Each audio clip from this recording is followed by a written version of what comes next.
अस्सलाम वालेकुम जी, क्या हाल चाल है आप लोगों के। अच्छा जी, आज मेरे किचन में आप ये कह लें एक बड़ी मज़े की चीज़ बन रही है, वो है पोटा मसाला या ये कह लें पोटों की कढ़ाई। जो मुर्गी के पोटे होते हैं, बहुत एक बड़ा टेस्टी सा इनका फ्लेवर होता है और बड़े अच्छे, अगर पुलाव में डालें या इनका सालन बनाएं तो बहुत अच्छा लगता है। तो मैं इनको कढ़ाई जैसे हमारी मटन कढ़ाई या चिकन कढ़ाई होती है, उसी तरह मैं पोटों की एक कढ़ाई और मसाला सा बनाती हूँ जो बड़ा टेस्टी बनता है ना। तो सोचा आज मैं बना रही हूँ तो इसकी रेसिपी ज़रूर आपके साथ शेयर करूँ। जो लोग इसको खाना पसंद करते हैं ये उनके लिए है। ये देखिए, मैंने एक प्रेशर कुकर के अंदर ये इस तरह तीन मीडियम साइज़ के प्याज थे मेरे पास, ठीक है। तीन मीडियम साइज़ के प्याज़ों को इस तरह काट लिया मोटा मोटा रफली, और मैंने दो मीडियम साइज़ के टमाटरों को ऐसे मोटा मोटा काट लिया। और लहसुन, अच्छा इसमें तकरीबन 16 से 17 या क्लोव्स जो होते हैं लहसुन के, अच्छा एक लहसुन गया इसके अंदर ना, क्योंकि पोटों की एक स्मेल होती है। उसके बाद ये तकरीबन मेरे पास जो पोटे हैं ये आधा किलो से ज़्यादा है, और इनको मैंने इस तरह काट लिया होगा ना। एक पूरा पूरा पोटा नहीं है, आपने इनको छोटा छोटा काट लेना है। तो ये जो है सारा मटेरियल, इसमें मैं ये जो सारे पोटे हैं इस तरह हम मिक्स कर देंगे, ठीक है। ये जी मैंने ऐसे पोटे ऐसे मसाले में डाले, इनको कर लिया है मिक्स अच्छे से। अब इसमें क्या क्या जाएगा, बहुत जल्दी से बनने वाली है। सबसे पहले तो नमक हस्बे जायका, मैं तकरीबन 2 टीस्पून नमक के डालूंगी, अपनी चॉइस के मुताबिक आप डालेंगे जल्दी से। और 1 टीस्पून जाएगा इसमें ज़ीरा, ये देखिए ज़ीरा जा रहा है, क्यूमिन सीड्स। उसके बाद लाल मिर्च का, हमारे पास जो है लाल मिर्च 1 टीस्पून लाल मिर्च का जाएगा।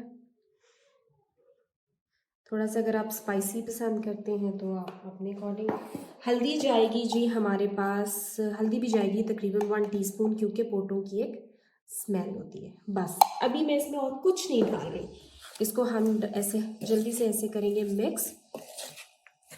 ये सारे मसाले डाल देने, उसके बाद आपने इसमें डाल देना है 1 कप भर के अच्छा सा पानी, क्योंकि जो पोटे होते हैं ना ज़रा गलने में टाइम लेते हैं। तो मेरे ख्याल से तो इसमें तकरीबन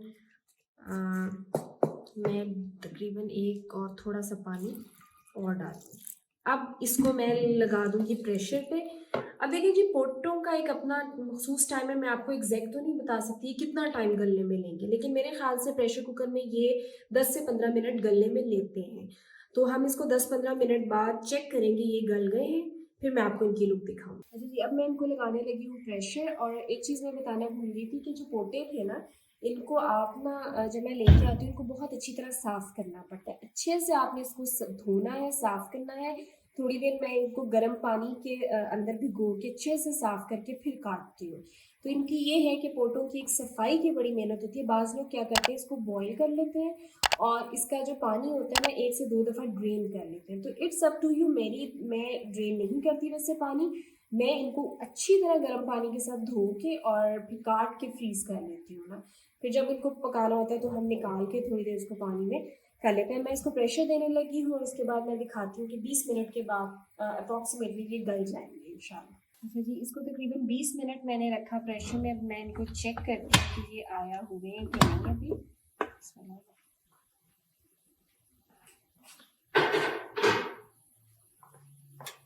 इस तरह की इनकी लुक आएगी। अभी बज़ाहिर देखने में तो लग रहे हैं अच्छे से हो गए, लेकिन इन्हें अच्छा गला होना चाहिए। अगर इनमें थोड़ी सी भी कसर होगी तो आपको इसको दोबारा रखना चाहिए, क्योंकि फिर इसका जायका नहीं आता। पोटे हमेशा अच्छे से गले हों तभी लगते हैं। चलिए जी, इसको चेक करते हैं कि हुए हैं कि नहीं। अच्छा, मैंने चेक किया है, इसमें मुझे थोड़ी सी कसर लगी है, तो मैं इसको 5 मिनट के लिए मज़ीद प्रेशर दूंगी और इंशाल्लाह उसके बाद ये कम्प्लीटली जैसे से डन होना चाहिए ये वैसे हो जाएंगे, और फिर मैं आपको इसकी एक फाइनल लुक दिखाती हूँ। जी, तो मैंने इसको 5 मिनट के लिए दोबारा प्रेशर दिया था और अब ये बहुत अच्छे से गल चुके हैं। इन्हें अच्छा नरम होना चाहिए, ठीक है जी। और इसकी ये इस तरह की शक्ल है। ये जो चीज़ें आपको अंदर साबित नज़र आ रही है, अभी हम जब इनको अच्छे से भूनेंगे तो ये आपको कुछ भी नज़र नहीं आएगा। अब हमने स्टेज पे क्या करना है, ये मेरे पास है दही। मैं 2 से 3 दही के चम्मच इसके अंदर फेंट के, टेबल स्पून, ठीक है, वो फेंक दूंगी। दही फेंटा होना चाहिए, 1, 2 और 3।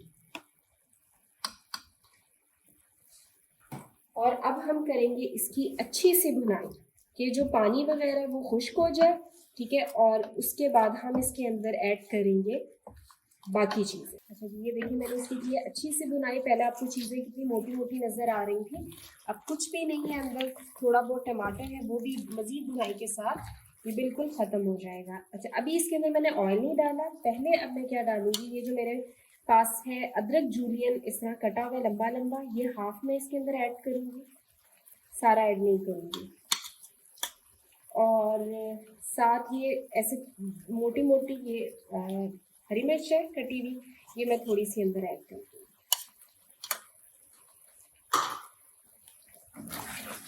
और अब इस स्टेज पे हम डालेंगे ऑयल। ऑयल जो है वो पोटे के मसालों में ज़्यादा जाता है, तो ये तकरीबन आप ऐसे कह लें कि मैं हाफ कप तो डालूंगी। बाकी आपकी अपनी चॉइस है कि आप कितना पसंद करते हैं।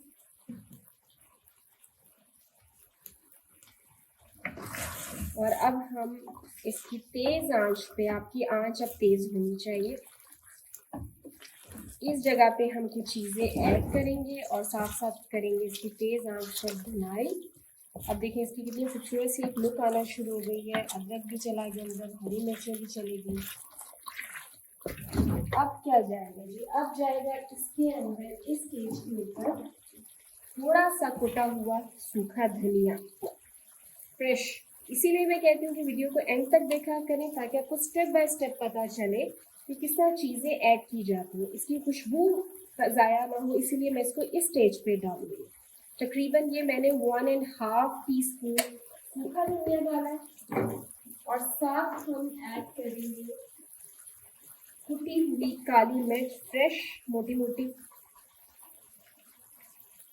आपकी चॉइस के मुताबिक ये कितनी मिर्च आप पसंद करते हैं,